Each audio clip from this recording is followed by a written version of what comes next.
Hello everyone and welcome back to your piano lesson. If you are here for the first time, I am Gianluca Fronda, your virtual piano teacher. If you want to discover interesting facts about me, you can watch the introduction video of this channel. I'm leaving the link in the description of this video, where you will find also the link for my artistic channel, Gianluca Fronda, pianist and composer, if you're interested in original music and covers. Talking about this channel, don't forget to subscribe and let me know about yourself by commenting. Tell me when you have started, if you're finding my channel interesting and you're improving your skills also thanks to my videos. And don't forget also to share with your friends if there is anybody interested in piano music, anybody that you know. So now time to go to our lesson. Today is time to talk about I Like Rhythm, Syncopation, technical title, on page 23 of John Thompson's Easiest Piano Course Part 3.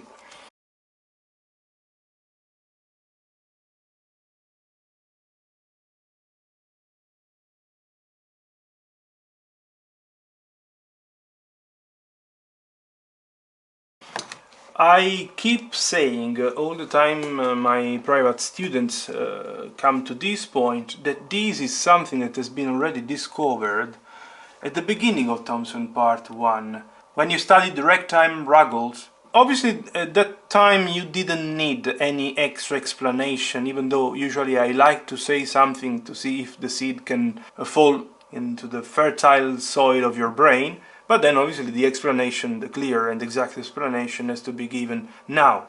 Let's read together. The syncopation occurs when the normal accent has been disturbed. I will explain why we are talking about accent now. That is when the accent is placed on a beat that would ordinarily be a weak beat. In this piece we will find a second beat, normally a weak beat, emphasized by the accent sign. This change of accent gives a swing to the rhythm known as syncopation. Now let's talk about the accents, because obviously it's something that should be studied by reading the theory book, that I really hope that many of you are reading anyways at this point. In a 4/4 time signature we have obviously 4 accents, 4 beats. You know that we have 4 beats, 4 counts. We can finally say 4 accents now. Invisible accents, not written like the accent, like that sign that you know as an accent sign. These 4 beats, the first, the second, the third and the fourth, they are not identical in terms of strength or importance, even though they are all of them important. But let's say I use importance, is not the most appropriate term to use, but you have to understand, you understand what I mean. In practice, the first is usually the one considered the strongest one, by, following simply the instinct. The second one is a weak accent. The third one is strong but not strong as the first, and the fourth one is weak, same as the second, we should say. So we have 2 strong accents, the odd accents, and 2 weak accents, the even, 2 and 4, of which the first is the strongest one and the third is slightly weaker than this. It's automatic. If you pay attention, if you try to feel, when you count, what you do 1, 2, 3, 4, 1, 2, 3, 4. Look, 1, 2, 3, 4, 1, 2, 3, 4.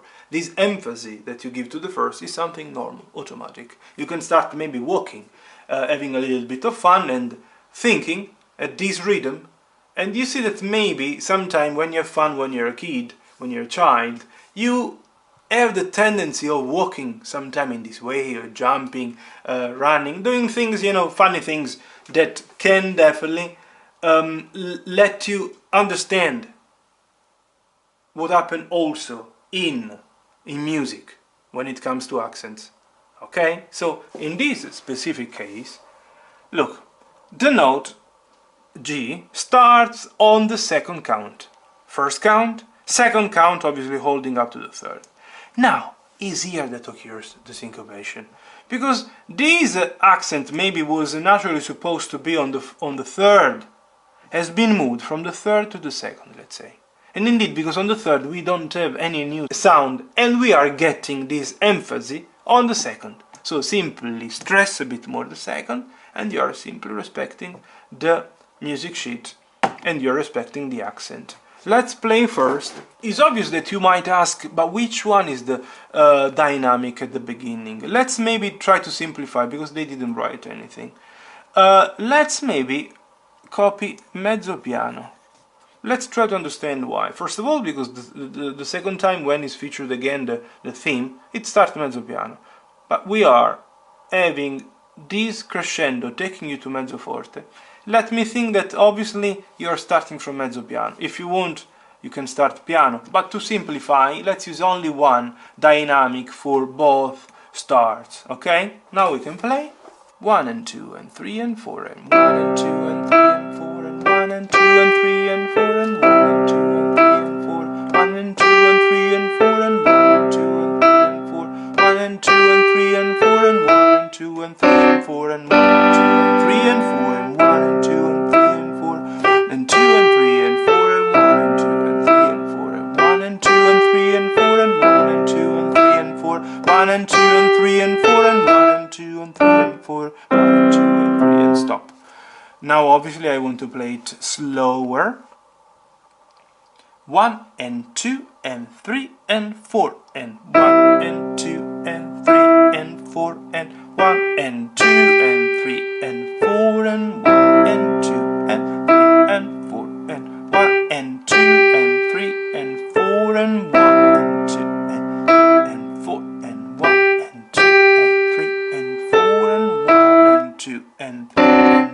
1 and 2 and 3 and 4 and 1 and 2 and 3 and 4 and 1 and 2 and 3 and 4 and 2 and 3 and 4 and 1 and 2 and 4 and 2 and 3 and 4 and 1 and 2 and 4 and 2 and 3 and 4 and 1 and 2 and 3 and 4 and 1 and 2 and 3 and 4 and.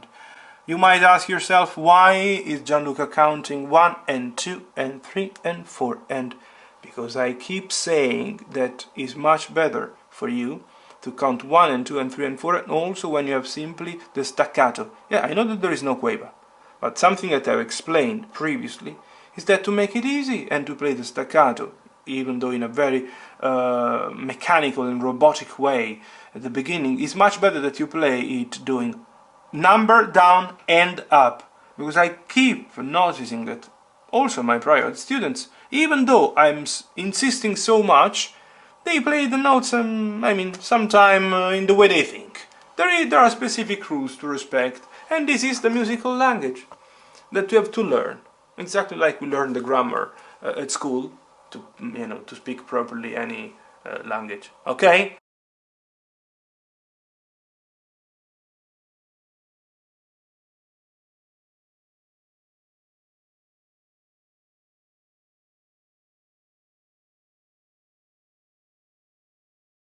Anyways, I really hope that it's all clear to you. There's nothing else that should be explained regarding this one, because you know how to play the double notes on the left, you know everything about crescendo, diminuendo. Here we are. So if you have any extra question, feel free to contact me by commenting. And if it's the first time that you're landing on this channel thanks to this video, don't forget to subscribe. Thank you very much and see you in the next video. Bye!